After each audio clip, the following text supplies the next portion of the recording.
اعوذ باللہ من الشیطان الرجیم بسم اللہ الرحمن الرحیم اللہم وفقنا لما تحب وترضى واجعل عاقبت امورنا خیرا ولا تکلنا الى انفسنا طرفة عین ابدا رب ادخلنی مدخل صدق واخرجنی مخرج صدق واجعل لی من لدنک سلطانا نصیرا۔ سورہ مبارکہ بقرہ آیات کریمہ۔ ومن الناس من یقول آمنا باللہ وبالیوم الآخر وما هم بمؤمنین یخادعون اللہ والذین آمنوا وما یخدعون الا انفسهم وما یشعرون فی قلوبهم مرض فزادهم اللہ مرضا وَلَهُمْ عَذَابٌ عَلِيمٌ بِمَا كَانُوا يَكْذِبُونَ۔ ان آیات کریمہ میں ایک خاص طبقہ انسانوں کا اللہ تعالیٰ نے ذکر فرمایا ہے جو ظاہر کرتے ہیں اپنا ایمان، دعویٰ ایمان کا رکھتے ہیں لیکن مومن نہیں ہیں، اور یہ عمل اس وجہ سے کرتے ہیں، نیت ان کی یہ ہے کہ جو کچھ یہ نہیں ہے اس کا اظہار کر کے مومنین کو اور اللہ کو دھوکہ دیں، دھوکہ باز ہیں، دھوکے کے لیے یہ کام کرتے ہیں، لیکن یہ حقیقت میں اس عمل کے ذریعے سے خود کو دھوکہ دیتے ہیں، خود فریبی کرتے ہیں، گمان یہ کرتے ہیں کہ اللہ اور مومنین کو دھوکہ دے رہے ہیں، اور یہ جو خود فریبی کو نہیں سمجھتے، مومنین اور اللہ کو دھوکہ دیتے ہیں، پنہان کاری کر کے، اختفا کر کے، حقیقت کو چھپا کر، اور جو حقیقت نہیں ہے اسے ظاہر کر کے، یہ اس وجہ سے کرتے ہیں کہ شعور نہیں رکھتے، بے شعور ہیں یہ، اور ان کی بے شعوری کی وجہ بھی قرآن کریم نے ذکر فرمائی ہے، فی قلوبہم مرض فزادہم اللہ مرضا وَلَهُمْ عَذَابٌ عَلِيمٌ بِمَا كَانُوا يَكْذِبُونَ۔ اس طبقے کی، سماجی طبقے کی تجزیاتی اور تحلیلی تفسیر میں قرآن کریم نے ایک اور وجہ ذکر فرمائی ہے، ان کی بے شعوری، ان کی فریب کاری اور ان کے منافقت کی، اور وہ یہ ہے کہ ان کے دلوں کے اندر مرض ہے، بیماری ہے، اور اللہ نے وہ بیماری بڑھا دی ہے۔ اس بیماری کے نتیجے میں شعور بھی ختم ہو گیا ہے، خود فریبی کرتے ہیں اور اللہ اور مومنین کو دھوکہ دیتے ہیں، اور جو کچھ نہیں ہیں وہ اظہار کرتے ہیں، اور جو ہیں اسے چھپاتے ہیں، اپنی حقیقت کو چھپاتے ہیں، اور جو ان کی حقیقت نہیں ہے اسے ظاہر کرتے ہیں۔ اس سب کی اصل وجہ یہ ہے کہ ان کے دلوں کے اندر مرض ہے، بیماری ہے ان کے دلوں میں۔ قلوب پہلے معنی کیا تھا، قلب انسان کے اندر موجود فہم، ادراک کی قابلیت اور صلاحیت کو قرآن نے قلب بھی کہا ہے، عقل بھی کہا ہے، اور فؤاد بھی کہا ہے، اور الفاظ بھی استعمال ہوئے ہیں اس کے لیے، لیکن مقصود واضح ہے کہ انسان کو اللہ تعالیٰ نے فہم اور ادراک کی صلاحیت عطا کی ہے، برخلاف دیگر مخلوقات کے کہ ان میں یہ قابلیت، صلاحیت نہیں ہے، جسے عقل یا قلب کا نام دیا گیا ہے۔ پہلے طبقے کے بارے میں ہے کہ کچھ ایسے افراد جو ان کا طرز زندگی ایسا ہوتا ہے، ان کی پرورش، ماحول، تعلیم، تربیت ان کو ایسا میسر آتا ہے جس کے نتیجے میں وہ مکمل طور پر ادراک اور فہم کی صلاحیت کھو بیٹھتے ہیں، مر جاتی ہے ان کے اندر، جنہیں ختم اللہ علی قلوبہم و علی سمعہم کہا ہے، یعنی جن کے مشاعر، جن کے ادراکات مکمل طور پر ختم ہو جاتے ہیں۔ ختم ہونے سے مراد یہ نہیں کہ آنکھیں ان کی نہیں رہتی یا کان نہیں رہتے یا دماغ ان کا ختم ہو جاتا ہے، وہ قابلیت فہم ختم ہو جاتی ہے۔ اب یہ کسی حقیقت کو سمجھنے کے قابل نہیں رہتے، ایسے اختلالات کا شکار ہو جاتے ہیں یہ لوگ، یہ سرے سے نہیں سمجھتے۔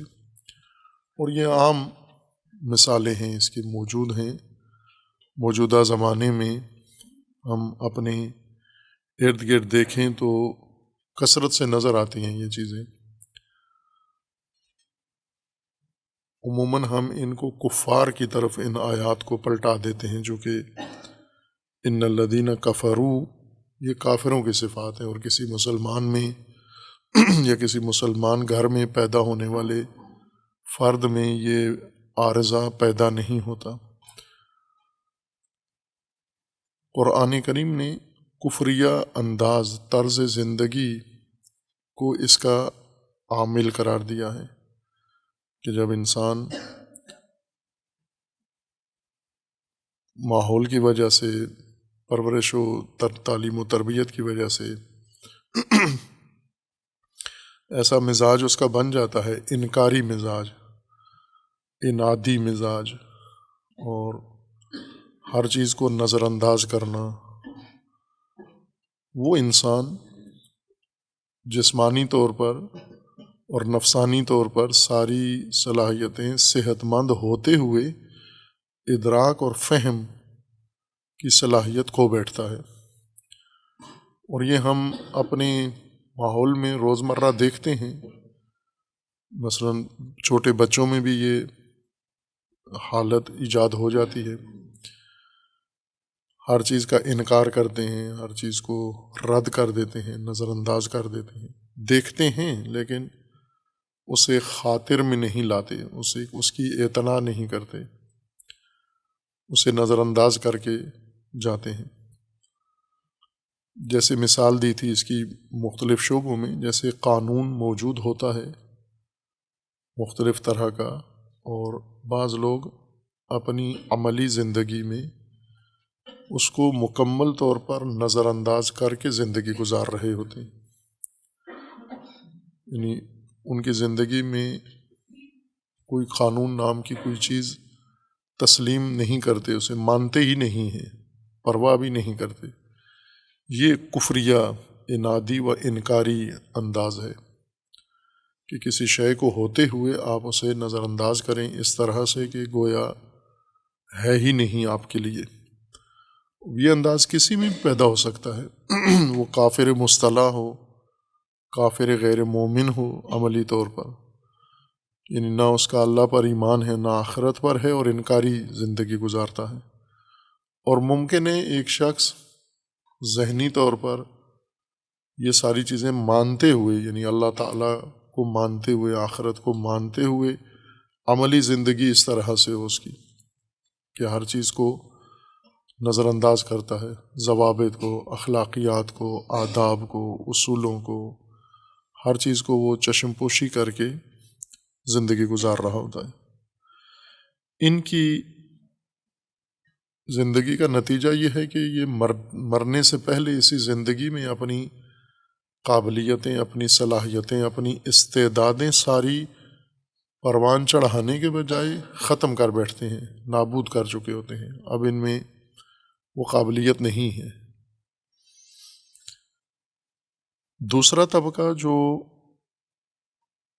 اپنی دل ان کے ختم نہیں ہوئے، خاتمیت نہیں ہے، مہریں نہیں لگی ان پر، لیکن بیمار ہیں ان کے دل۔ قلوب مختومہ اور قلوب مریضہ، یہ دونوں الگ الگ درجات ہیں انسانوں کے۔ یعنی اس لحاظ سے ہم اگر تینوں طبقات کی ادراکی قابلیت اور صلاحیت کو مد نظر رکھیں تو تین ان کے یہ درجے بنتے ہیں کہ پہلا طبقہ متقین کا ہے، جن کی قابلیتیں اور صلاحیتیں محفوظ ہیں، یہ قلوب سلیمہ رکھتے ہیں قرآن کی اصطلاح کے مطابق، قلوب سلیمہ ہیں۔ دوسرا طبقہ ہے قلوب مختومہ، تیسرا طبقہ ہے قلوب مریضہ،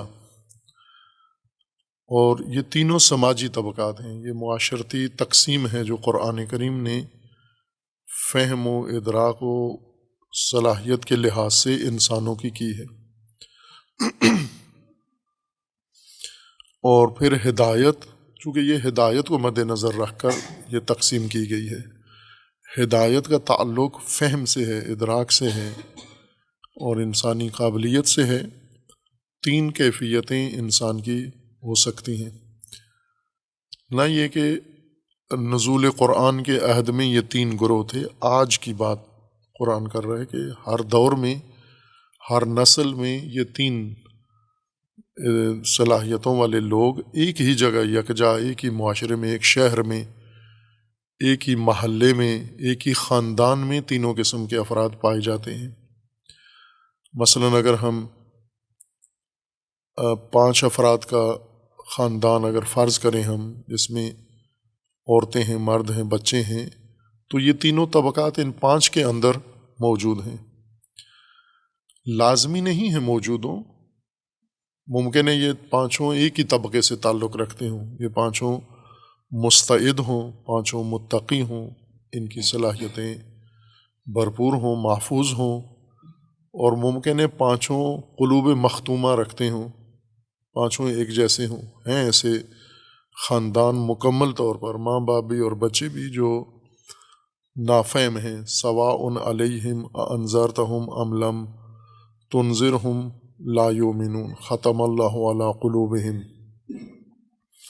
ایسے خاندان فراوان ہیں، بد کردار اور بدکار، فاسد، فحشا میں سر عام مبتلا، بچے بھی، عورتیں بھی، مرد بھی، اور انہیں عموماً پڑوسی یا دوسرے بعض اوقات سمجھاتے بھی ہیں کہ آپ ایسی ننگین زندگی کیوں گزارتے ہو، کیوں یہ جرائم اور فحشا مرتکب ہوتے ہو، لیکن کسی کے کان میں کوئی بات نہیں پڑتی، نہ ان کے بچوں کو یہ بات سمجھ میں آتی ہے، نہ ان کے بڑوں کو سمجھ میں آتی ہے، وہ سب ایک جیسے ہیں۔ اور ممکن ہے یہ قلوب مریضہ ہوں، یعنی نہ قلوب سلیمہ رکھتے ہوں یہ خاندان، نہ قلوب مختومہ، بلکہ قلوب مریضہ کے مالک ہوں۔ اور مخلوط بھی ہو سکتا ہے، ہم ایک محلے میں دیکھیں تو ہمیں تینوں طبقات ملیں گے، ہم زمان ملیں گے، آپ کو ہر ماحول میں، ہر معاشرے میں ملیں گے۔ قلوب سلیمہ وہ قلوب ہیں جو ہر سمجھنے کی چیز کو سمجھ جاتے ہیں، اور جیسا حق ہے سمجھنے کا ویسے سمجھ جاتے ہیں اس کو۔ ہدایت سے تعلق رکھنے والی ہر چیز کو، مفادات کو سب سمجھتے ہیں۔ مفادات، خواہشات، ہوس، یہ تینوں میں مشترکہ ہے۔ اگر مفاد کسی کا نفع نقصان بیان کریں، تینوں کو یکساں سمجھ میں آتا ہے۔ اس لحاظ سے 3 طبقات نہیں ہیں کہ بعض ایسے لوگ ہیں جنہیں نفع نقصان سمجھ میں نہیں آتا۔ البتہ قرآن نے اس طبقہ کا ذکر کیا ہے، آئے گا بعد میں، انہیں سفہا کہا ہے، احمق لوگ۔ وہ ان 3 کے علاوہ ہیں، یعنی وہ لوگ جو عملی زندگی کی سوجھ بوجھ نہیں رکھتے، نہ کہ ہدایت کے مقابلے میں ان کی عمدی یہ حالت ہے۔ یہ 3 گروہ اختیاری اور عمدی حالتوں کی وجہ سے 3 ہیں، اور ہدایت کے مقابلے میں ہیں وہ جو صفی گروہ ہیں، جو بالکل نفع نقصان بھی نہیں سمجھتا اپنا۔ ایسا ذہنی پسماندہ طبقہ بھی ہے، بہت قلیل ہوتے ہیں، کم لوگ ہوتے ہیں جنہیں اپنا ذاتی نفع نقصان ہو۔ مثلا ایسا شخص ہو جس کے پاس سونا موجود ہو اور آپ اس کو لوہا دے کے اس سے سونا لے لیں اور وہ دے دے آپ کو، اور خوش بھی ہو کہ میں نے آپ کے ساتھ معاملہ کیا ہے، کام کیا ہے، کاروبار کیا ہے۔ یا اگر ایسا شخص ہے جس کے پاس مثلاً 5,000 کا نوٹ ہے، آپ اس کو 100 روپے کا نوٹ دے کے اس کے بدلے میں اسے 5,000 کا لے لیں اور وہ خوشی خوشی آپ کو دے دے۔ یہ سفی انسان ہے، چونکہ اس کو اپنا نفع بھی معلوم نہیں ہے، نقصان بھی معلوم نہیں ہے۔ ان کے بارے میں ہے کہ انہیں اپنی زندگی کی زمام نہیں سونپنی چاہیے، ان کے اموال ان کو نہیں دینے چاہیے، ان کے فیصلے انہیں خود نہیں کرنے چاہیے۔ ان کے اوپر کوئی قیم انسان، کفیل، کوئی سرپرست ان کا بنے جو ان کے حق میں ان کی زندگی کی مدیریت کرے، ان کی زندگی کی نظارت کرے اور سرپرستی کرے ان کی۔ اس تقسیم میں وہ نہیں ہے ملحوظ، یہاں وہ لوگ ملحوظ ہیں جو نفع نقصان اپنا پورا سمجھتے ہیں۔ مثلاً یہ قلوب مختومہ، یہ اپنا نفع نقصان پورا سمجھتے ہیں، اس میں بالکل کمی نہیں کرتے۔ یہ نہیں ہوتا کہ ان کو ان کا نفع سمجھائیں اور ان کو سمجھ میں نہ آئے، انہیں تشخیص نہ ہو سونے میں اور لوہے میں، یا انہیں پتہ نہ ہو 5,000 کا نوٹ اور 100 روپے کے نوٹ میں کیا فرق ہے۔ اس طرح کے احمق نہیں ہیں۔ یہ ہدایت کے باب میں 3 کیفیتیں ہیں ان کی، یعنی ایک وہ لوگ ہیں جو حقائق کو نظر انداز کر کے، حقائق کا انکار کر کے، حقائق کو پس پشت ڈال کر، قوانین کو انکار کر کے، قلعدم سمجھ کے، حدود کو زندگی گزارتے ہیں۔ وہ آپ کو کسی بھی ماحول میں مل سکتے ہیں، ممکن ہے مدرسے میں بھی ہوں، بلکہ یقیناً ہیں، یعنی جنہیں کسی چیز کی پرواہ نہیں ہے، ان کے نفس کے اندر اس طرح کا عناد آ گیا ہے، طغیان آ گیا ہے کہ وہ کسی چیز کو بھی نظر انداز کر کے تذکرات کو نظر انداز کرتے ہیں۔ عموماً والدین ایسے بچوں سے عاجز آ جاتے ہیں، جنہیں سمجھا کے تھک جاتے ہیں ماں باپ، انہیں اٹھا کے مدرسوں میں بھیج دیتے ہیں کہ یہاں ہدایت پائیں۔ یہ تو ہدایت کے قابل نہیں ہے۔ اس کے بارے میں تو قرآن نے فرما دیا کہ سواء علیہ انذرتہ ام لم تنذر، انہیں آپ سمجھائیں، پڑھائیں یا نہ پڑھائیں، یہ تو دونوں صورتوں میں یکساں ہیں۔ لیکن وہ اپنی مشکل حل کرنے کے لیے ماں باپ انہیں مدرسوں میں یا تعلیمی مراکز میں بھیجتے ہیں کہ شاید وہاں پر یہ سدھر جائیں۔ جہاں ہدایت، تعلیم، تربیت کا میدان ہوگا، یہ 3 طبقات وہاں قرآن نے بنائے ہیں، سماجی طبقات وہاں پیدا ہوتے ہیں۔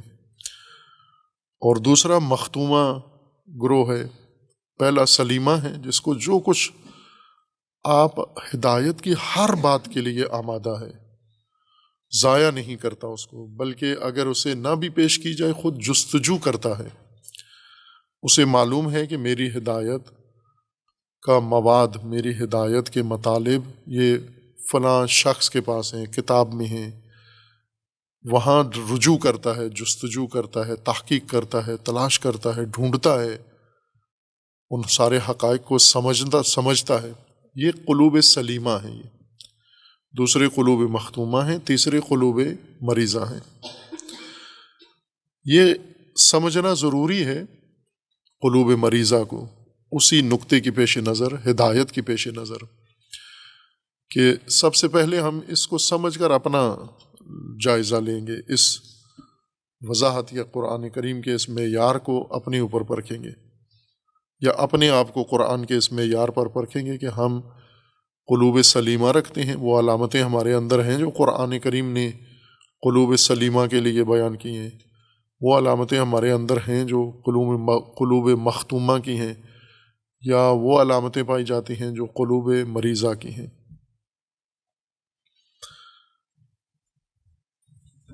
سب سے پہلا عمل یہ ہے ہدایت قرآن سے، یہ اگر ہم یہ نقطہ اپنی لیے یعنی اپنی تشخیص نہ کر سکیں قرآن پڑھنے کے بعد، قرآن سمجھنے کے بعد، تو ہم نے ہدایت نہیں لی قرآن سے، باقی سرگرمی کی ہے، باقی مشغولیت قرآنی اختیار کی ہے، لیکن اس کو ہدایت نہیں کہہ سکتے۔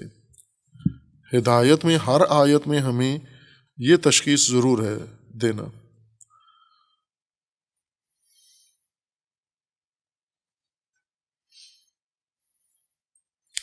سورہ مبارکہ شعراء میں آیا 89 میں اور سورہ صافات آیا 84 میں اللہ تعالیٰ نے قلوب سلیمہ ذکر کی ہیں۔ سورہ شعراء آیا 89 میں، سورہ مبارکہ شعراء کے آیا 89 میں اللہ تعالیٰ کا فرمان ہے، یوم آیا 88 اور 89 میں ہے، 90 میں، یوم لا ینفع مال ولا بنون، محشر قیامت یا آخرت وہ دار ہے جس میں مال اور اولاد اپنی افادیت کھو بیٹھیں گے، یہ کوئی نفع کسی انسان کو نہیں پہنچائیں گے، نہ مال نفع پہنچائے گا ورنہ اولاد۔ دنیا میں ہوتا ہے، دنیا میں انسان ان دو چیزوں کا سہارا لیتا ہے، خصوصاً یہ قبائلی ماحول میں زیادہ ہوتا ہے اور جمہوری ماحول میں۔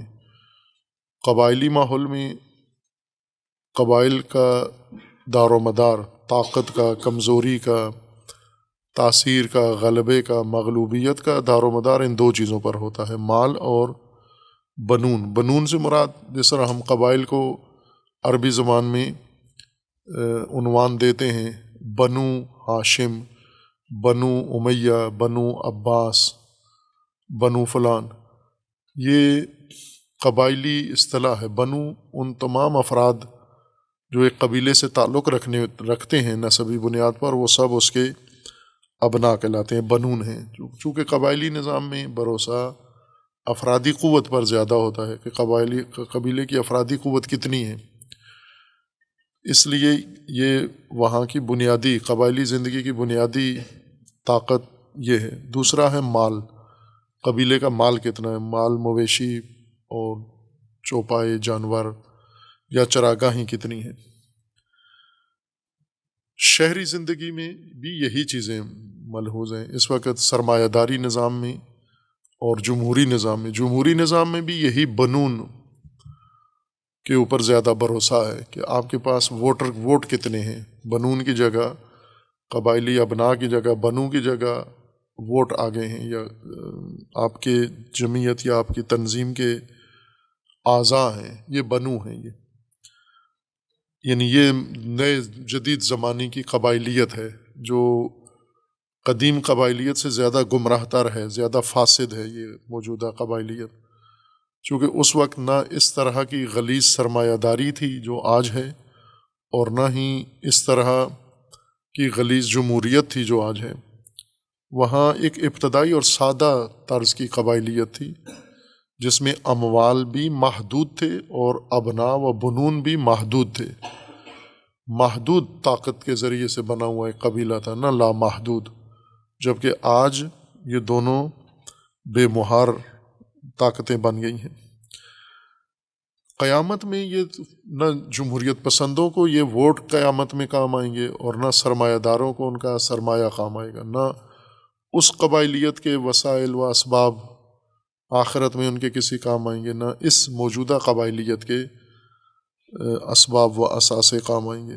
وہاں کیا ہوگا؟ الا من آتی اللہ بقلب سلیم، وہاں مفلحون وہ ہوں گے، وہاں وہ نجات یافتہ ہوں گے جو بقلب سلیم، قلب سلیم کے ساتھ آئے ہیں، اللہ کی طرف لوٹ کر آئے ہیں۔ قلب سلیم ان کا یہاں دنیا میں سالم رہا ہے، انہوں نے قلب سلیم یہاں بنایا ہے، اپنا قلب سلیم شروع سے، تربیت سے لے کر موت تک ان کے قلوب میں نہ قلب مختوم تھا نہ قلب مریض تھا، آغاز سے اختتام تک قلب سلیم کے ساتھ اس دنیا سے گئے ہیں، اور یہ قلب کو سالم رکھا ہے، محفوظ رکھا ہے۔ کس کے ذریعے محفوظ رکھا جاتا ہے؟ حفاظت کے ذریعے، حفاظتی تدبیر کے ذریعے، جس کا نام تقویٰ ہے۔ یہ سالم کیوں ہیں؟ جیسے کچھ لوگوں کے جسم سالم ہیں، مریض نہیں ہیں، اپاج نہیں ہیں، لنگڑے لولے نہیں ہیں، ان کی جسمانی سلامتی محفوظ ہے۔ اسی طرح جن کی صلاحیتیں محفوظ ہیں وہ ہیں صاحبان قلوب سلیمہ یا صاحب قلب سلیم۔ اور اسی طرح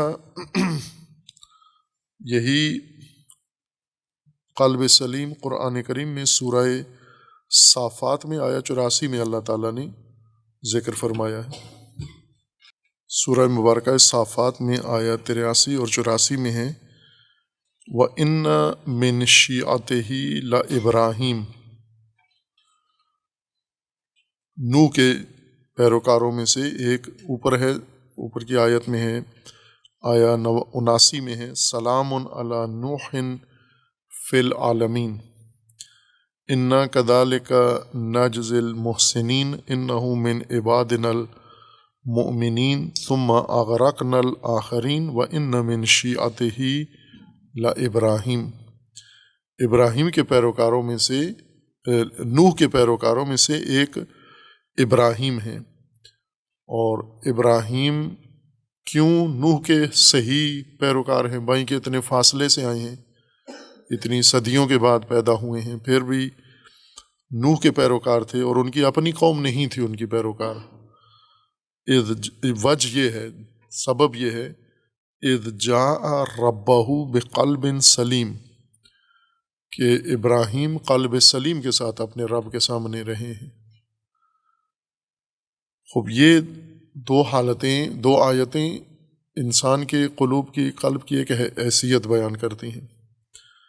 قلب سلیمہ جو اس مد نظر زیر باس آیات میں سورہ بقرہ میں قلوب متقی یا قلوب متقین کہا گیا ہے، اور اس کے علاوہ مختومہ ہیں جن کا ذکر پہلے آیا ہے، چند آیات اور بھی ہیں، ختم اللہ، طبع اللہ، قلوب کی یہ حیثیت ہے۔ اب آتے ہیں یہ جہاں قرآن کریم میں اللہ تعالیٰ نے فرمایا کہ ان کی قلوب مریض ہیں۔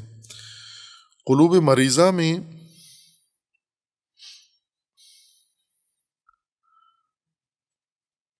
چند آیات ہیں، متعدد آیات ہیں جن میں یہ ذکر کیا گیا ہے کہ ان کے قلوب مریض ہیں۔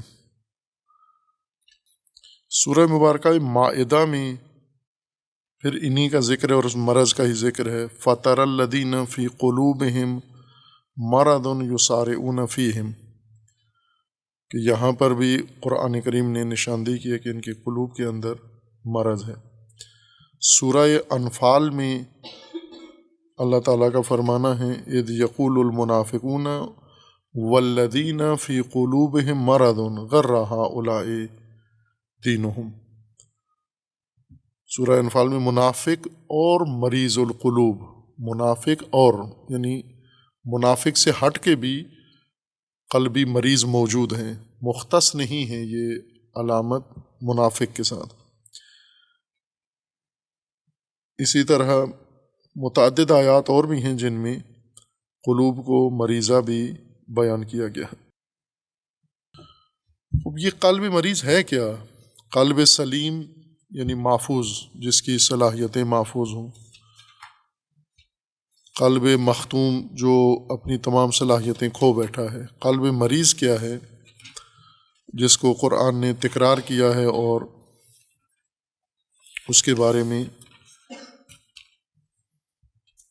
وضاحت کی ہے، اور یہاں پر اس طبقے کا جو ایمان کا دعویٰ رکھتے ہیں لیکن ہے نہیں، اور عرض کیا تھا کہ یہ مختص نہیں ہے ایمان کے ساتھ، بلکہ ہر وہ شخص جو کچھ اپنے آپ کو ظاہر کرتا ہے لیکن ایسے ہو نہ، یہ قلب مریض ہے۔ یہ بیماری دل کی وجہ سے ایسے دوغلا انسان بنتا ہے۔ دھوکہ باز کون ہوتا ہے؟ جس کے دل میں بیماری ہو، اور اسی طرح بے شعور انسان یہ ہمیشہ وہی ہوتا ہے جس کے دل میں بیماری ہو۔ فی قلوبہم مرض، مرض عربی زبان میں ضعف اور کمزوری کو کہتے ہیں، لیکن نہ ہر کمزوری یا ضعف متعدد عوامل کا نتیجہ ہوتا ہے۔ کمزور اجسام میں بھی یہ ضعف اور شدت یا ضعف اور قوت ملحوظ ہوتی ہے۔ مثلا ہم دیکھتے ہیں بعض درخت ہیں، پودے ہیں، کمزور ہیں، بعض قوی ہیں، شدید ہیں، ان کے اندر قوت ہے۔ بعض پتھر کمزور ہوتے ہیں، بعض پتھر مضبوط ہوتے ہیں۔ اسی طرح بعض دیواریں مضبوط ہوتی ہیں، بعض دیواریں کمزور ہوتی ہیں۔ بعض درخت مضبوط ہوتے ہیں، بعض درخت کمزور ہوتے ہیں۔ جانوروں میں دیکھیں کمزور بھی نظر آتے ہیں ہمیں، اور مضبوط و توانا و طاقتور بھی نظر آتے ہیں۔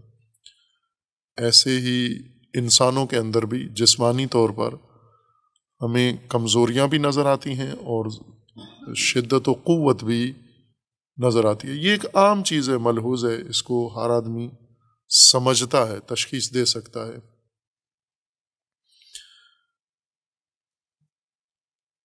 اس ضعف کے لیے لفظ ضعف ہی استعمال ہوتا ہے، مرض نہیں ہے۔ یعنی اگر کوئی درخت کمزور ہے، لکڑی کمزور ہے، جانور کمزور ہے، انسان کمزور ہے، تو اس کے لیے اردو میں یا فارسی میں کمزوری کا لفظ استعمال ہوتا ہے۔ زور کم ہو، فارسی میں زور، ہم اردو تلفظ اس کا زور کرتے ہیں، فارسی میں زور تلفظ، اصل فارسی تلفظ زور ہے۔ کمزور ہم کہتے ہیں، یا زور زیادہ ہے، زور لگا، وہ زور کہتے ہیں۔ طاقت کو کہتے ہیں، زور طاقت کو کہتے ہیں۔ کم، یہ دو لفظ ہیں، دو لفظوں سے مل کے کمزور بنا ہے۔ طاقت کم ہے، زور کم ہے، توانائی کم ہے اس کے اندر۔ اور قوی جس کے اندر یہ توانائی بھرپور ہو یا پوری ہو، جتنی ہونی چاہیے وہ ساری توانائی اس کے اندر موجود ہو۔ بعض اوقات یہ کمزوریاں یا یہ ضعف کسی چیز کے اندر اجسام میں یا حیوان میں یا انسان میں پیدا ہوتا ہے خاص عوامل کے نتیجے میں۔ مختلف عوامل کے نتیجے میں اجسام میں طاقت کم ہو جاتی ہے، زور کم ہو جاتا ہے، توانائی گھٹ جاتی ہے ان کی، مختلف اسباب یا عوامل کے زیر اثر۔ ان عوامل میں سے ایک عامل جو تشکیل دیتا ہے اجسام، جو مضبوط اجسام ہیں اور کمزور اور ضعیف اجسام۔ کمزور اجسام میں کمزوری یا ضعف کا کوئی سبب ہوتا ہے کہ کیوں یہ مثلا یہ دیوار کمزور ہے، یہ ستون کمزور ہے، یہ عمارت کمزور ہے، یہ درخت کمزور ہے، یہ لکڑی کمزور ہے، یہ پتھر کمزور ہے۔ یا حیوانات میں ہم دیکھتے ہیں کچھ حیوانات کمزور ہیں۔ اس کمزوری کی مختلف وجوہات ہیں، اسباب ہیں۔ چونکہ اجسام سارے ترکیب یافتہ ہوتے ہیں، اجسام میں کوئی چیز بسیط نہیں ہے۔ بسیط کہتے ہیں جس کے اندر مزید اجزاء استعمال نہ ہوئے ہوں، ایک ہی جز رکھتا ہو وہ جسم۔ ایسا کوئی جسم نہیں ہے جو اجزاء پر مشتمل نہ ہو۔ اجسام سارے اجزاء پر مشتمل ہیں، ان کے اجزاء ممکن ہے وہ پھر آگے اجسام ہی ہوں، اور وہ اجسام تجزیہ ہوتے ہوتے چھوٹے ذرات تک تقسیم ہوتے جاتے ہیں، جو ابھی موجودہ طبیعیات نے، سائنس نے تجزیہ کر کے ہمیں بتا دیے ہیں کہ وہ بنیادی عناصر اجسام کو تشکیل دینے والے وہ متعدد ہیں۔ پہلے دور میں لوگ 4 بنیادی اجزاء اجسام کے مانتے تھے، اور وہ جو 800 سال پرانا نصاب پڑھتے ہیں تعلیمی اداروں میں، ان کے ذہنوں میں ابھی بھی یہی ہے، چونکہ پرانا نصاب پڑھتے ہیں، پرانی سائنس پڑھتے ہیں، کئی 100 سال، صدیوں پرانی سائنس، اس میں یہی لکھا ہوا ہے کہ یہ ساری زمین اور کائنات اور اجسام سب 4 عناصر سے تشکیل پائے ہیں: آگ، مٹی، ہوا اور پانی۔ یہ بہت صدیوں پرانی سائنس ہے جو متروک ہو چکی ہے اور باطل ہو چکی ہے، اس سے دستبردار ہو چکے ہیں۔ ایسا نہیں ہے، بلکہ یہ مٹی، پانی، آگ اور ہوا، یہ 4 خود مرکب اجسام ہیں، یہ بھی آگے مزید اجزاء سے بنے ہوئے ہیں، اور پھر بعد میں ترقی کر کے سائنس نے ان اجسام کی ترکیب میں بتایا کہ یہ ذرات سے بنے ہوئے ہیں جنہیں ایٹم کہا جاتا ہے، اور موجودہ سائنس نے بتا دیا کہ وہ بھی خطا تھی۔ جس طرح آگ پانی مٹی سے یہ نہیں سب کچھ بنا ہوا، بلکہ یہ خود مرکبات ہیں، اسی طرح ایٹم سے بھی نہیں بنی ہوئی یہ چیزیں، ایٹم بھی مرکبات ہیں، ان کے اندر مزید اجزاء ہیں، دوسرے اجزاء ہیں، اور ان اجزاء پر مشتمل ہیں یہ ترکیبات۔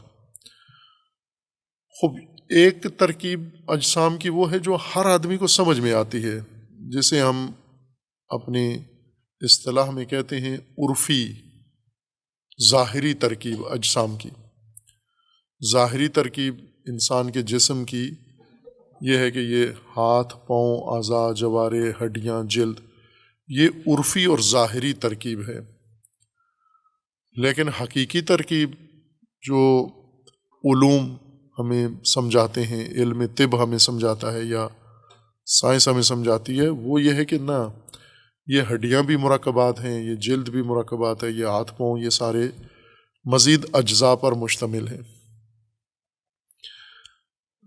جسموں کی بناوٹ، ان کا حجم، ان کا چھوٹا بڑا ہونا، ان کا مضبوط ہونا، ان کا کمزور ہونا، یہ ان کی ترکیب پر موقوف ہوتا ہے کہ ان کی ترکیب کس طرح سے انجام پائی ہے، طبیعی طور پر ہوئی ہے یا صنعتوں میں، فیکٹریوں میں یہ ترکیب ایجاد کی گئی ہے۔ بعض اوقات ضرورت نہیں ہوتی کوئی بہت مضبوط جسم، اس لیے ہلکی ترکیب والا جسم ہوتا ہے، چونکہ جو اس سے کام لینا ہے وہ کام وہ دے دیتا ہے۔ لیکن بعض اوقات اس اجسام کی ترکیب ایسے پیمانے کے تحت ہوتی ہے کہ بہت ہی مضبوط ہوتا ہے، اس کے اجزاء ترکیبی بہت مضبوط ہوتے ہیں اور خود ترکیب میں بڑی مضبوطی ہوتی ہے۔ یہ جیسے ہم عمارتیں بناتے ہیں، کمزور بھی بنا سکتے ہیں، آپ گھٹیا مواد استعمال کریں، کم ضرورت سے کم مواد استعمال کریں، سیمنٹ کم استعمال کریں تو کمزور دیوار بنے گی۔ لیکن اگر آپ اچھا مواد استعمال کریں کیفیت کے لحاظ سے اور اس کی کمیت بھی بڑھا دیں، زیادہ سیمنٹ اس میں استعمال کریں، تو آپ اچھی مضبوط دیوار بنا سکیں گے ترکیب، صنعتی ترکیب کے تحت۔ طبعی طور پر بھی ایسے ہی ہیں، اجسام جو بنتے ہیں طبعی نظام کے اندر کمزور بھی ہوتے ہیں اور مضبوط بھی ہوتے ہیں۔ لیکن جو مضبوط اجسام ہیں یا جیسے بھی بنے ہیں، بنیادی طور پر ہی ایک دوسرے کے ساتھ موازنہ کر کے دیکھیں تو کمزور ہیں یا طاقتور ہیں۔ مثلا لکڑی ہے، یہ جیسے بھی بنی طبعی طور پر مضبوط لکڑی کہلاتی ہے اپنی پیدائش میں، طبعی ترکیب میں، یا کمزور لکڑی کہلاتی ہے۔ دونوں صورتوں میں یہ ترکیب حاصل کرنے کے بعد جب استعمال میں یہ چیز آتی ہے، وہاں پر اس میں مزید عوارض طاری ہوتے ہیں، مزید اس کے اوپر چیزیں اثر انداز ہوتی ہیں اور اس کی مضبوطی کو کم کر دیتی ہیں وہ چیزیں۔ اس مضبوطی کو بعض اوقات کوئی جیسے دیمک کھا جاتی ہے، لکڑی کو کمزور کر دیتی ہے، لوہے کو زنگ لگ جاتا ہے، آفت ہے، یہ اس کو کمزور کر دیتی ہے۔ اسی طرح بعض چیزوں کو دھوپ، شدید دھوپ، سخت دھوپ اجسام کو کمزور کر دیتی ہے، مزمحل کر دیتی ہے۔ بعض چیزوں کو گرمی شدید کر دیتی ہے، بعضوں کو رطوبت کمزور کر دیتی ہے۔ یعنی ان ترکیبات کو اثر انداز ہو کر یہ موسم ان مضبوط چیزوں کو بھی کمزور کر دیتا ہے۔ مثلا بہت مضبوط لوہا اگر آپ نمی میں رکھیں تو کچھ عرصے کے بعد وہ بالکل کمزور لوہا ہو جائے گا، زنگ نے اس کو ختم کر دیا ہے۔ اسی طرح لکڑی ہے، اگر اس کو مٹی میں رکھیں، مرطوب فضا میں لکڑی رکھیں تو وہ دیمک اس کو چاٹ جائے گی، کھا جائے گی، کمزور کر دے گی اس کو۔ یہ کمزوریاں کسی آفت کا نتیجہ ہیں۔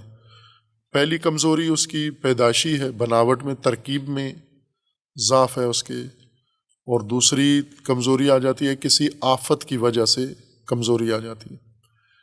تیسری چیز جو کمزور کرتی ہے، کمزوری کا تیسرا سبب وہ یہ ہے کہ جتنے اجسام بھی ترکیب یافتہ ہیں، ترکیب یعنی اجزاء سے مل کر جو چیزیں بنتی ہیں، ایک ترکیب صنعتی ترکیب کہلاتی ہے۔ صنعتی ترکیب میں اجزاء کو آپس میں جوڑا جاتا ہے، بعضوں کو سوراخ کر کے پیچوں کے ذریعے اور نٹ بولٹ کے ذریعے جوڑ دیا جاتا ہے، بعضوں کو ویلڈ کر دیا جاتا ہے۔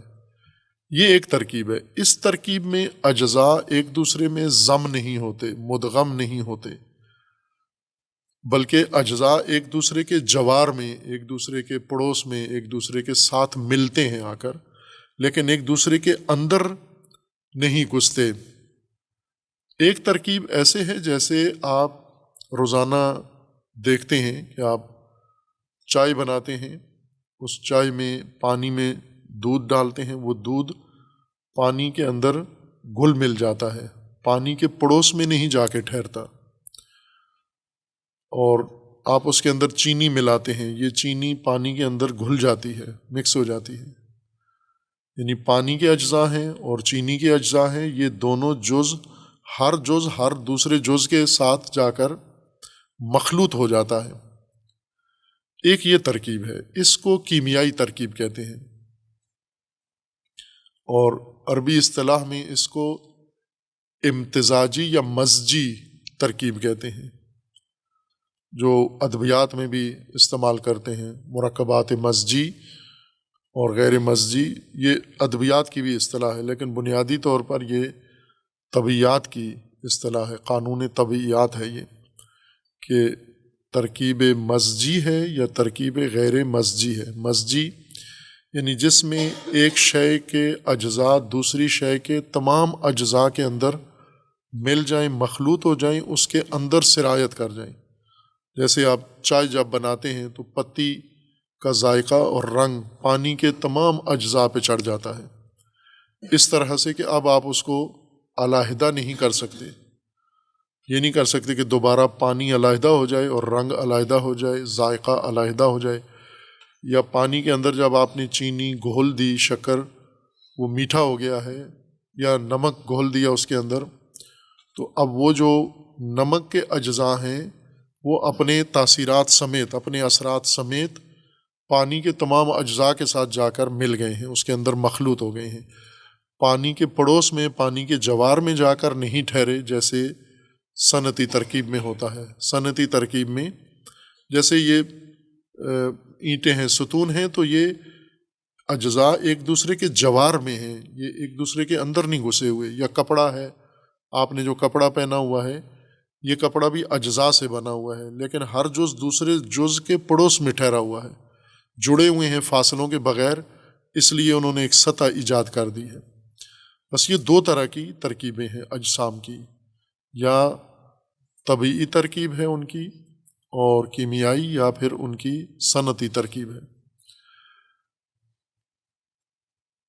حیوانات جیسے پودے ہیں جن کے اندر جاندار چیزوں میں جو شمار ہوتے ہیں، اور حیوانات ہیں تمام حشرات، جانور، مویشی، جنگلی، پالتو سارے جانور، ایک ہی قانون ہے، ذی حیات ہیں، حیات رکھتے ہیں، ان کا ایک قانون ہے۔ انسان بھی جسمانی طور پر حیوانات میں شمار ہوتا ہے، ذی حیات اور جاندار مخلوق میں شمار ہوتا ہے۔ حیوانات کے جسموں کی ترکیب اجسام انہی اجزاء سے بنتے ہیں، حیوانات کے اجسام،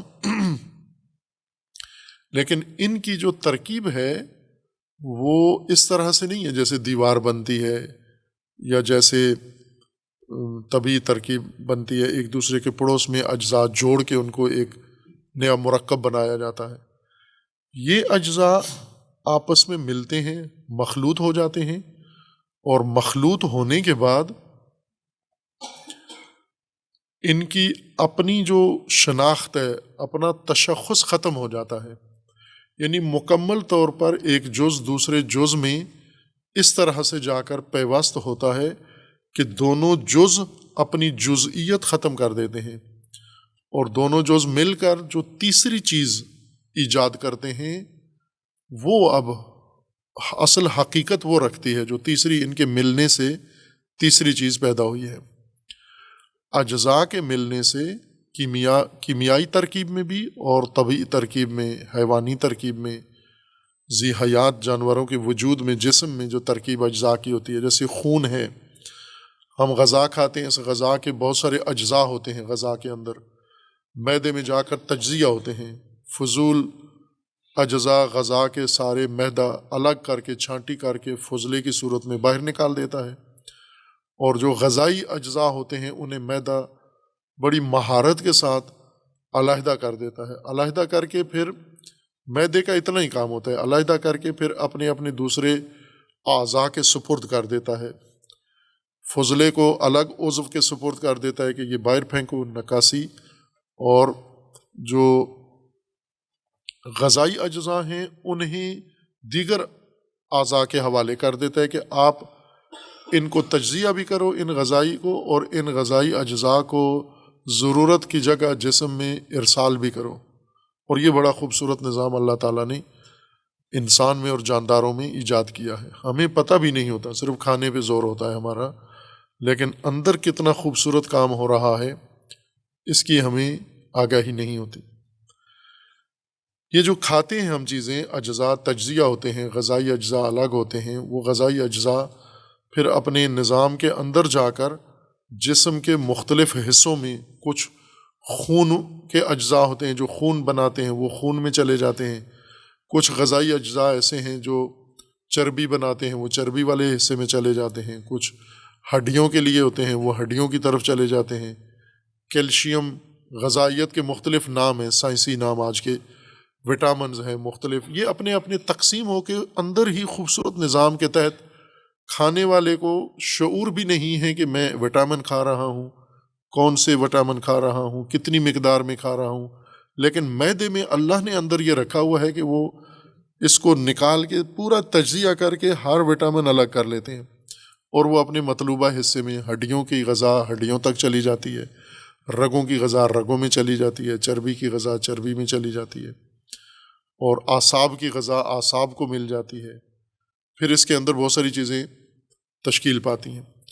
یہ اجزاء، یہ ترکیب جب اجزاء کی آپس میں ملتی ہے تو مزج ہوتی ہے، مخلوط ہوتی ہے، اس مزج سے امتزاج یعنی جز کا جز میں داخل ہو جانا، اس کو مزج کہتے ہیں عربی میں، اور جز کا جز میں داخل ہو کر ایک نئی ترکیب ایجاد کرنا، اس کو امتزاج کہتے ہیں، امتزاج ہے یہ، اور مزاج بھی اسی سے بنا ہے۔ ہم جو مزاج استعمال کرتے ہیں لفظ مزاج ٹھیک نہیں ہے، مزاج کیسے ہیں آپ کے، مزاجی خلل پیدا ہو گیا ہے، وہ مزاج سے یہی مراد ہوتی ہے کہ ان اجزاء کی ترکیب سے انسان کے اندر مزاج تشکیل پاتا ہے۔ یہ مزاج، اس کا ایک نقطۂ اعتدال ہوتا ہے، یعنی بہترین امتزاجی حالت یا بہترین ترکیب جس میں تمام چیزیں ضرورت کی اور مناسب مقدار میں آ گئی ہیں اور آپس میں مزج بھی ہو گئی ہیں، اور مزج ہو کر انہوں نے مزاج بھی بنا دیا ہے۔ بعض اوقات تشکیل یافتہ مزاج، اس کے اندر کسی چیز کی کمی آتی ہے، یا مزاج تشکیل دینے والے اجزاء میں کمی آ جاتی ہے۔ جیسے ہم کھانے کھاتے ہیں تو تعادل کے ساتھ نہیں کھاتے، کسی چیز کو زیادہ استعمال کرتے ہیں، کسی کو کم۔ کھانے میں تعادل ہونا چاہیے تاکہ آپ کی تمام جسمانی ضرورتیں، ہر چیز کے اندر علیحدہ علیحدہ ہماری جسمانی یا صحت و سلامتی کی ضرورتیں ہیں، اسی تناسب سے یہ چیزیں کھانی چاہیے۔ آج کل زیادہ اچھی طرح سے ڈاکٹر طبیب سمجھاتے ہیں کہ آپ کے جسم کی یہ بنیادی ضرورتیں ہیں، یہ بنیادی ضرورتیں ان چیزوں میں موجود ہیں، سبزیاں کھائیں آپ، پروٹین کھائیں آپ، مثلا دالیں کھائیں آپ، دودھ پئیں آپ، فلاں چیز کھائیں، پانی پئیں آپ، یہ ساری چیزیں الگ الگ، ایک ہی چیز میں سب کچھ نہیں رکھا گیا، الگ الگ ہر چیز میں یہ تقسیم کر دیا گیا ہے، انسانی جسم کی ضرورت کو مختلف اشیاء میں رکھ دیا گیا ہے۔ خب یہ ساری ترکیب جب بدن کے اندر جاتی ہے، بعض اوقات یا ہم خیال نہیں رکھتے اس ترکیب کو، یعنی کچھ چیزیں کھاتے ہیں کچھ نہیں کھاتے، جیسے عموماً معمولاً جو لوگ جن کی عادت ہے، جیسے یہ آج کل جن کا عادت بن چکی ہے فاسٹ فوڈ کھانا، جلدی پکنے والے کھانے، یہ ان تمام اجزاء پر مشتمل نہیں ہیں جو انسان کی ضرورت ہے۔ اس میں کچھ چیزیں ہیں جو اضافہ کر دیتی ہیں، جیسے چربی ہے یا کوئی اور اجزاء، باقی بالکل ان کے اندر خالی ہے، باقی غذائی ضروریات کا حصہ خالی ہے، ان کے اندر موجود ہی نہیں ہے۔ اب جنہوں نے تینوں وقت میں اور عمر بھر میں یہی کھانا ہے، ان کے جسم پلپلے اور پھسپھسے اور بالکل ناتوان جسم بنتے ہیں ان کے، چونکہ باقی غذائی ترکیب اس کے ساتھ شامل ہی نہیں ہوئی، کھاتے ہی نہیں ہیں یہ۔ اس کے بجائے اگر ہم دیہاتوں میں دیکھیں، پہاڑوں میں، صحراؤں میں، تو بڑے مضبوط جسم والے بچے وہاں ہوتے ہیں، وہ گرتے ہیں، انہیں چوٹ لگے بھی تو زیادہ مشکل نہیں ہوتی، اگر زخمی بھی ہو جائیں تو پھر بھی کام کرتے رہتے ہیں۔ لیکن یہ شہری بچے، یہ تھوڑا سا چلیں تو ان کے مسل چڑھ جاتے ہیں۔ اس کی وجہ یہ ہے کہ ان کے جسموں کے اندر جو ترکیب ہے وہ غذائی توازن قائم نہیں ہے۔ دیہاتیوں میں ہوتا ہے کہ وہ ہر چیز کھاتے رہتے ہیں، کبھی پھل کھاتے ہیں، کچے پھل کھاتے ہیں، پکے پھل کھاتے ہیں، کھانے ہر قسم کے کھاتے ہیں، سبزیاں فراوان کھاتے ہیں، دالیں کھاتے ہیں، اور دوسری چیزیں بھی انہیں مختلف چیزوں سے میسر آتی رہتی ہیں۔ لیکن جن لوگوں کا کوٹا لگا ہوا ہے کھانوں کا، ان کو کچھ چیزیں ملتی ہیں، کچھ نہیں ملتی، یا پھر پسند و ناپسند کی وجہ سے بھی ہے، کچھ چیزیں کچھ کو پسند ہیں، کچھ کو نہیں ہے پسند۔ مثلا بعض لوگ ہیں سبزیاں پسند نہیں ہیں، نہیں کھاتے، وہ بھی انہیں نہیں معلوم کہ اپنے اندر کیا خرابیاں پیدا کر رہے ہیں۔ یا بعض ہیں جن کو دالیں نہیں پسند، بعض ہیں کسی اور خاص چیز کو پسند نہ کرنے کی وجہ سے تناول نہیں کرتے، ان کے وجود کے اندر یہ ناتوانی پیدا ہو جاتی ہے، ضعف اور کمزوری آ جاتی ہے۔ وہ کمزوری جب بیماریاں حملہ ور ہوتی ہیں تو پتہ چلتا ہے کہ کیا کمزوری تھی اس جسم کے اندر۔ اجسام اجزاء سے بنتے ہیں، خصوصاً جانداروں کے، اور جانداروں کے ترکیب اجزاء اس طرح سے ہوتی ہے کہ مزج ہوتے ہیں، اور مزج ہو کر مزاج تشکیل دیتے ہیں، اور اس مزاج کا ایک نقطۂ اعتدال ہوتا ہے، یعنی جس میں ہر چیز برابر ہے، پوری ہے۔ جو فالتو چیز ہے وہ کم کر دی جاتی ہے، اور جو کم چیز ہے اسے بڑھا دیا جاتا ہے تاکہ ہمیشہ اس کی ضرورت پوری رہے۔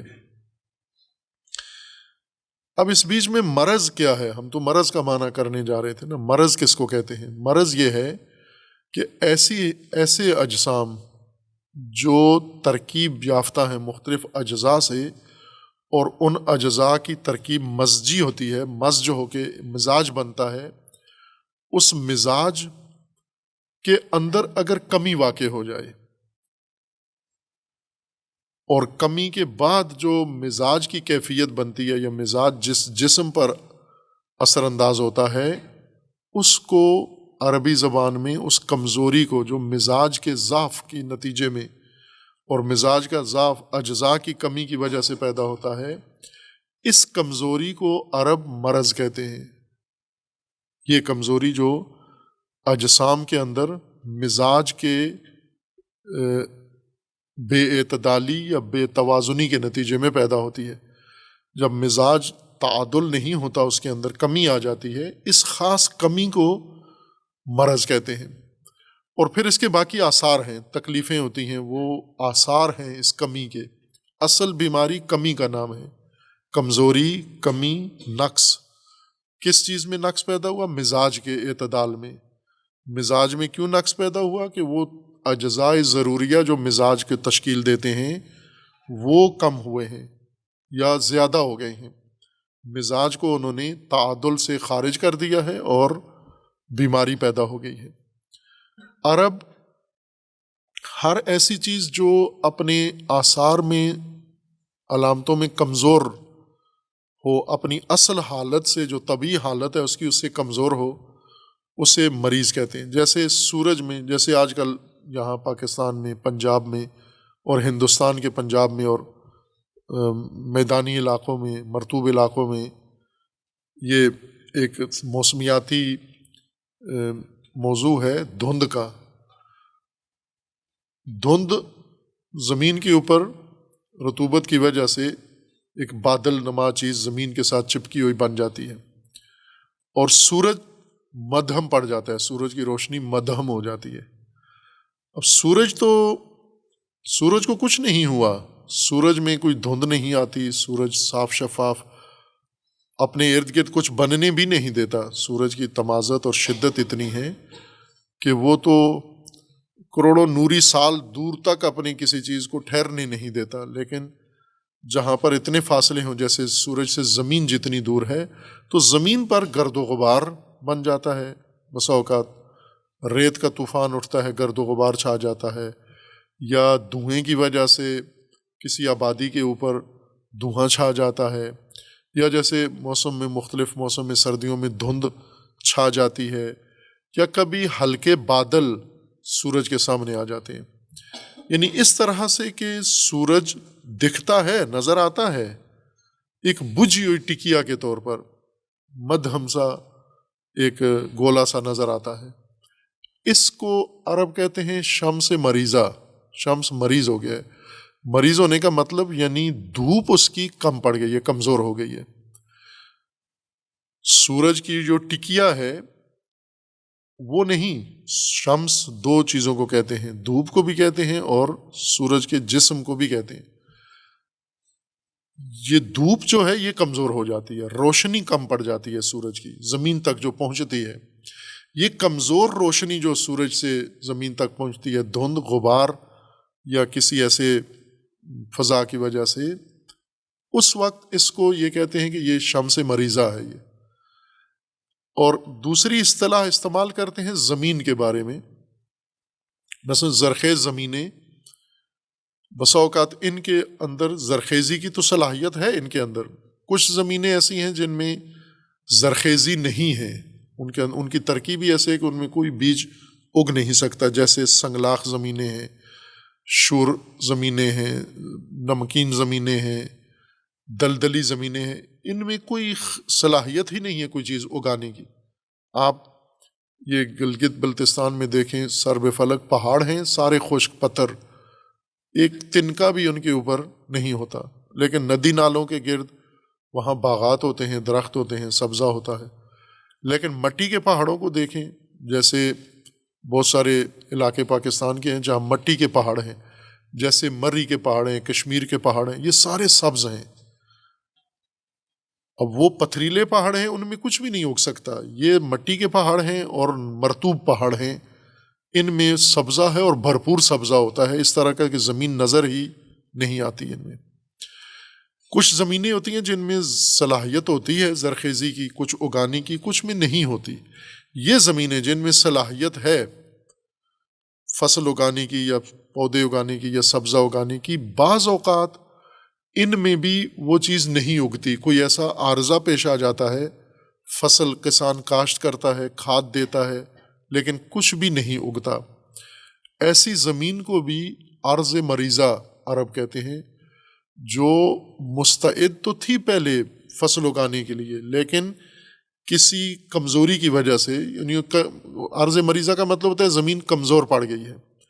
ایک اور کمزوری جو زمین میں آ جاتی ہے، جو لوگ مسلسل زمین کاشت کرتے رہتے ہیں وقفے کے بغیر۔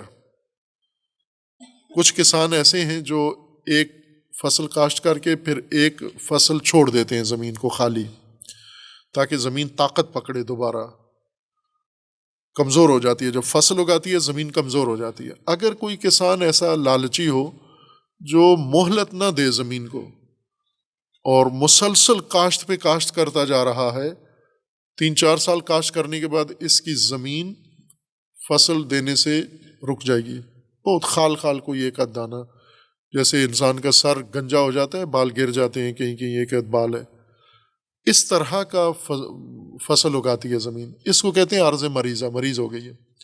مریض کا مطلب یعنی کمزور پڑ گئی ہے، اس کے اندر جو ضروری توانائی والے اجزاء تھے وہ کم پڑ گئے، اس کو چھوڑ دینا چاہیے اس زمین کو۔ یہ ایک فصل کم از کم ایک فصل کا وقفہ کرے، اس کو دھوپ لگے، اس پہ ہوائیں چلیں، اس پہ طبعی اثرات جو زمین کے ہوتے ہیں وہ اس سے گزرے، پھر اگلے موسم میں کھاد ڈال کے دوبارہ کاشت کرے، یہی زمین تقویت قوی ہو جاتی ہے، مضبوط ہو جاتی ہے، فصل اگانا شروع کر دیتی ہے۔ خوب یہ معنی مرض کا سمجھنے کے لیے ہم عربی اصطلاح کو استعمال کو دیکھ رہے ہیں کہ عرب مریض کس کو کہتے تھے؟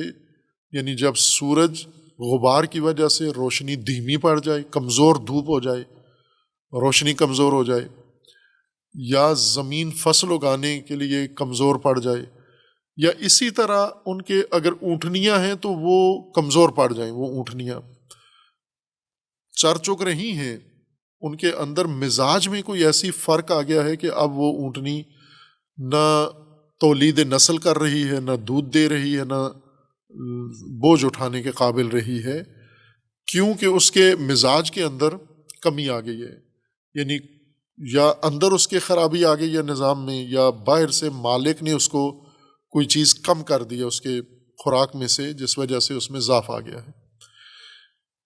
بس بنیادی طور پر عربی زبان میں مرض کمزوری کو کہتے ہیں، ضعف کو کہتے ہیں، اور نقص کو کہتے ہیں۔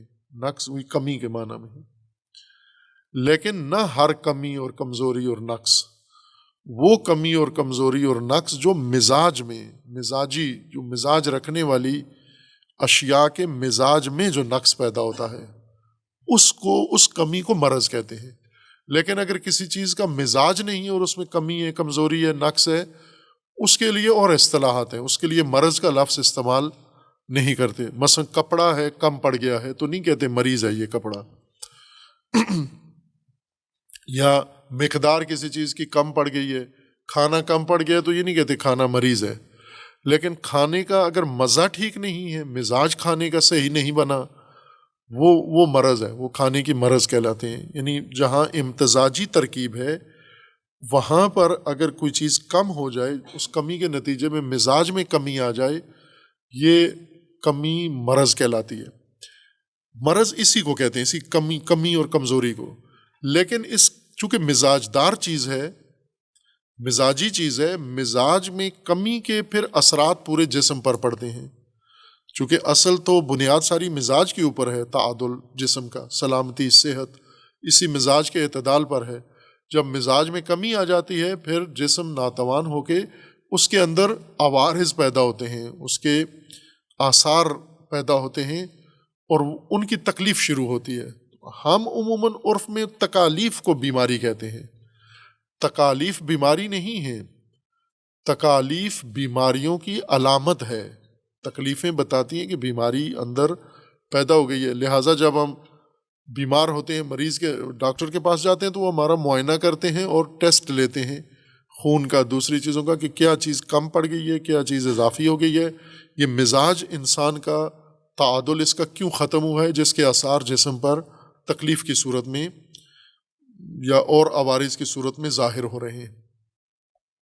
خوب یہ اجسام کا قانون ہے، لیکن قرآن نے مرض اجسام کی یہاں ذکر نہیں کی، یہ تو معنی سمجھنے کے لیے ہم نے اجسام کی مثالیں دی ہیں۔ قرآن نے مرض دل کی اور عقل کی اور انسان کے ادراک کی مرض کو بیان کیا ہے۔ خوب فرق نہیں پڑتا، عرض کیا تھا پہلے بھی کہ معانی جب سمجھ میں آ جائے تو مصادیق مختلف ہوتے ہیں، مصادیق معنی کے جسمانی بھی ہیں، غیر جسمانی بھی ہیں۔ عقل و فہم بھی اسی طرح سے ہے، عقل و فہم بھی ایک تعادل کا نام ہے، انسان کے وجود کے اندر، انسان کے نفس میں، انسان کی ذہن میں یا ادراکی پہلو سے ایک ترکیب ہے وہاں پر بھی، اور وہاں بھی ایک مزاج ہے، معنوی مزاج ہے یا نفسانی مزاج ہے، اس کے اندر بھی یہی رویداد واقعہ ہوتی ہے کہ اس کے اندر بھی خلل آ جاتا ہے، کمی آ جاتی ہے۔ اس کمی کے بعد عقل درک کرنا چھوڑ دیتی ہے، ادراک چھوڑ دیتی ہے، صحیح بات سمجھ میں نہیں آتی، اسی ادراک میں کمی کو اور دل کے اندر فہم کی کمی کو مرض کہا جاتا ہے۔ وہ کمی کیوں پیدا ہوتی ہے؟ اسی مزاجی کمزوری کی وجہ سے، یا مزاجی ترکیب کے اندر خلل آ جانے کی وجہ سے کمزوری کو مرض کہیں گے ہم۔ فرق صرف یہ ہوگا کہ وہ نفسانی ہے، جسمانی نہیں ہے، یعنی اس میں جسمانی خلل نہیں آتا۔ بیماری دل میں قلوب مریضہ یعنی نفوس مریضہ، دوسری طرف سے ہم یہ کہیں گے چونکہ قلب نفس کا، روح کا حصہ ہے، ارواح مریضہ ہیں، قلوب مریضہ ہیں، نفوس مریضہ ہیں۔ اور مرض کس شعبے میں آئی ہے؟ ان کے فہم میں، ادراک میں کمی آ گئی ہے، اور یہی کمی مرض ہو جاتی ہے۔ کبھی انسان کے ارادے میں آ جاتی ہے، ارادے سست پڑ جاتے ہیں، فہم میں کمی آ جاتی ہے، یہ مرض ہے۔ یہ فی قلوبہم مرض۔ اب چونکہ وہ فہم مختلف نوعیت کی ہے، ایک خاص فہم جو ہدایت سے تعلق رکھتی ہے، علمی فہم بھی مریض ہوتی ہے۔ مثلا استاد پڑھاتا ہے، معلم کلاس میں، کسی کو سمجھ میں آتا ہے، کسی کو نہیں آتا سمجھ میں۔ یہ جسے نہیں آتا سمجھ میں، یہ مریض ذہن ہے، اس کا کمی ہے، فہم میں کمی آ گئی ہے۔ بعض کے ذہن بہت تیز ہیں، صرف اشارہ کریں وہ مطلب کو پکڑ لیتے ہیں، سمجھ جاتے ہیں۔ یہ سالم ہیں، یہ قلوب سلیمہ ہیں، سالم دل ہے یہ، جو اشاروں سے مطلب سمجھتے ہیں، لیکن جنہیں تکرار کرنا پڑتا ہے، ان کے اندر ایک غباوت آ جاتی ہے۔ یہ علمی صلاحیت میں بیماری ہے۔ ہدایت کے باب میں بھی قرآن نے کہا ہے کہ جنہیں ہدایت سمجھ میں نہیں آتی، ہدایت پلے نہیں پڑتی، گمراہی اور ہدایت میں کمی آ جاتی ہے، سمجھ نہیں سکتے، یہ قلوب مریضہ ہیں۔